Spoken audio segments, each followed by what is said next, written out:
Imagine this. Your team is working remotely and they need to access company resources securely. A VPN is the answer. But configuring one on MikroTik can seem intimidating. In this episode, we're going to walk through the entire process together, and I promise you it's simpler than you think. Welcome back to N7 Tips. This is Series 3, where we're diving deep into MikroTik networking. Today we're setting up a VPN from scratch on your MikroTik router. By the end of this video, you'll have a working VPN tunnel that your remote users can connect to immediately.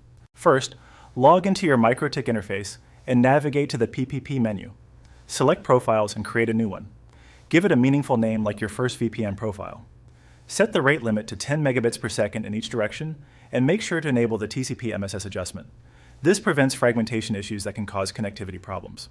Now we need to create user credentials for the VPN. Go to the PPP menu and select Secrets.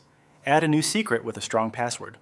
The service type should be set to L2TP, which is our VPN protocol. Link it to the profile you just created.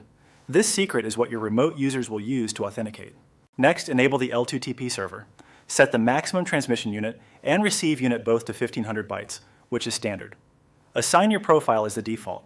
For authentication, enable both CHAP and PAP protocols. This ensures compatibility with various VPN clients your users might be connecting from. Now we need to create an IP address pool for VPN clients. Open the IP menu and create a new pool. This will be the range of addresses assigned to your connecting users. In this example, we're using the 10.0 range, which is reserved for private networks. Edit your VPN profile and assign this pool as the remote address pool. Finally, test your setup. Have a user connect from a VPN client application. Monitor the active connections in the PPP menu to confirm they've authenticated successfully.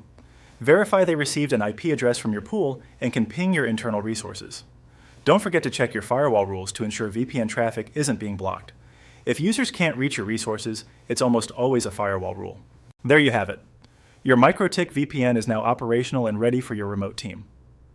Next episode, we're covering something critical: how to audit your MikroTik security and identify vulnerabilities before attackers do. If you found this helpful, please subscribe and leave a comment telling us what networking topic you'd like us to cover next.